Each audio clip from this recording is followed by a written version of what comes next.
On the night of April 28, 1945, Berlin felt like a city already buried. The streets above were unrecognizable, reduced to shattered stone and burning wreckage. Soviet artillery pounded the center of the city without pause. The sound never stopped. Deep underground, in a narrow concrete bunker beneath the Reich Chancellery, Adolf Hitler was finally facing something he had avoided for years. This was not a setback. This was the end. And almost at the same moment, miles away, Heinrich Himmler and Hermann Göring were each receiving their own signals that the world they ruled was collapsing for good. If you want more content like this, subscribe now and comment below. Inside the Führerbunker, time had lost its meaning. Artificial lights burned day and night. Air was recycled. Maps still hung on the walls, but the coloured pins no longer represented real armies. By April 28th, Soviet forces had crossed the Landwehr Canal. The Reichstag was within reach. Communication lines were breaking down. Generals reported losses in fragments. Hitler sat hunched over a table, listening, interrupting, correcting, still pretending command existed. But those close to him could see it. His voice was weaker. His hands shook uncontrollably. His left foot dragged slightly when he walked. Late that evening, around 10 p.m., Martin Bormann entered the room with news that could not be softened. Radio intercepts and diplomatic channels had confirmed it. Heinrich Himmler, the Reichsführer SS, had tried to negotiate a surrender with the Western Allies through Swedish mediator Count Volker Bernadotte. Himmler had offered Germany's capitulation, but only to Britain and the United States, hoping to continue fighting the Soviet Union. It was not just defeat, it was betrayal. Hitler's reaction was immediate, but contained. Witnesses later described a stillness, followed by a slow, controlled explosion of anger. He called Himmler a traitor, a coward, and a disgrace to the German nation. He said the SS leader had stabbed him in the back at the final hour. For years, Hitler had trusted Himmler absolutely, giving him control over internal security, intelligence, and terror. Now that trust collapsed in seconds. This moment mattered deeply. Until that night, Hitler still clung to the idea that loyalty existed somewhere, that generals would obey, that fanatics would fight to the last man. Himmler's action proved something far worse. The inner circle was already running for survival. Hitler ordered Himmler stripped of all offices and expelled from the party. But punishment did not stop there. That same night, Hermann Fegelein, Himmler's representative at Hitler's headquarters, was discovered attempting to flee Berlin. He was found drunk, carrying foreign currency, wearing civilian clothes. He was brought back to the bunker and interrogated. Hitler personally approved his execution. Shortly after midnight, Fegelein was shot. The message was clear. There would be no mercy for betrayal, even now. But beneath the rage, something else happened. Hitler understood that if Himmler had acted, then others would follow. The illusion of control was over. According to Traudl Junger and Gerda Christian, Hitler became quieter after the outburst. He withdrew into himself. He stopped arguing about imaginary counterattacks. That night, he began dictating his last political will and testament. In the early hours of April 29, 1945, Hitler spoke calmly as secretaries typed. He blamed Germany's defeat on internal enemies and disloyal generals. He expelled Göring and Himmler from the party. He named Grand Admiral Karl Dönitz as Reich President. He was no longer planning victory. He was planning the end of his rule.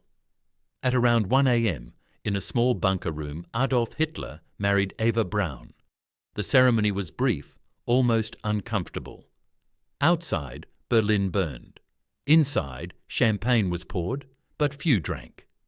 Those present later said it felt unreal, like a scene detached from time. Hitler thanked his staff. He shook hands. He gave instructions about his body. He was preparing to die. On April 30th, 1945, at approximately 3:30 p.m., Adolf Hitler committed suicide. Eva Hitler swallowed cyanide. Hitler shot himself. Their bodies were carried into the Chancellery garden and burned under shell fire. His reaction to the end was total control over his final moment. He refused capture, he refused judgment. He chose annihilation. While Hitler collapsed inward, Heinrich Himmler was desperately trying to reinvent himself. On April 28th, Himmler was in northern Germany, near Lübeck, travelling between SS command posts. He believed he could still shape events. He imagined that his control over millions of soldiers and police made him essential. He convinced himself that the Western Allies would see him as a useful partner against the Soviets. Himmler's attempt to negotiate was not impulsive. It had been forming for weeks. He had authorized contacts through neutral Sweden, using Count Bernadotte as a messenger. He hoped to separate Germany from Hitler without openly defying him. But when news reached him that Hitler knew everything, Himmler's confidence collapsed. According to SS officers present, Himmler reacted with visible shock. His face drained of colour. He complained of dizziness and nausea. For years, he had seen himself as Hitler's loyal knight, the ideological guardian of the Reich. To be branded a traitor destroyed his identity. He attempted repeatedly to reach Hitler by telephone. None of the calls went through. Bormann had blocked him completely. On April 30th, Himmler learned of Hitler's suicide. The news did not bring relief. It brought panic. The man he had served, feared, and depended on was gone. Now there was no protection, no authority to hide behind. On May 1st, Himmler travelled toward Flensburg, where Admiral Dönitz was forming a new government. He believed he could still be included. Dönitz refused to meet him. The rejection was absolute. Himmler was informed that his presence was unacceptable and dangerous. His name alone threatened negotiations. This rejection was perhaps the most devastating moment for Himmler. He was no longer feared. He was no longer useful. He was discarded. From that point, Himmler ran. He shaved his moustache. He wore an eye patch. He carried false documents under the name Heinrich Hitzinger, claiming to be a former army sergeant. He moved on foot, blending in with defeated soldiers and refugees. This was the man who once commanded the SS, now hiding among the ruins of his own creation. On May 21st, 1945, near Bremerwörde, British troops stopped Himmler at a checkpoint. Something about him raised suspicion. During questioning, his story fell apart. When searched more carefully, his true identity was uncovered. Even then, Himmler tried to negotiate. He spoke calmly, asking for contact with British officers. But it was too late. On May 23, 1945, during a routine medical examination at a British detention centre in Lüneburg, Himmler bit down on a hidden cyanide capsule. He died within minutes. There was no speech, no resistance. His reaction to the end was escape, illusion, and finally silence. Hermann Göring's reaction followed a very different path. Once Hitler's closest companion, Göring had fallen from favour long before the final collapse. By 1945, he lived comfortably in Obersalzberg, surrounded by artwork, uniforms, and servants. He was overweight, heavily addicted to morphine, and increasingly detached from reality. On April 23, 1945, Göring sent a telegram to Hitler in Berlin. He referred to the 1939 decree that named him successor and asked whether he should assume leadership, since Hitler was surrounded. Göring believed this was a legal, respectful step. Martin Bormann saw it as an opportunity. He presented the message as treason. Hitler's response was furious. Göring was stripped of all titles and arrested by the SS. When Göring received the news, he was devastated. According to witnesses, he wept openly. He insisted he had done nothing wrong. Unlike Himmler, Göring had not tried to betray Hitler secretly.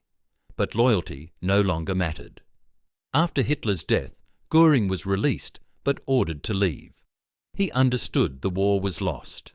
Unlike Hitler, He wanted to live.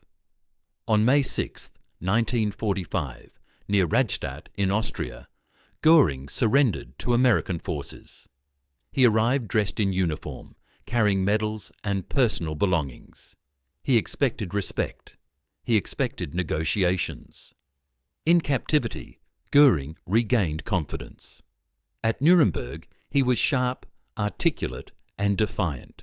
He challenged prosecutors and attempted to justify the regime. For a time, he dominated the courtroom. But on October 15, 1946, hours before his execution, Göring committed suicide with cyanide. Even then, he refused to submit fully.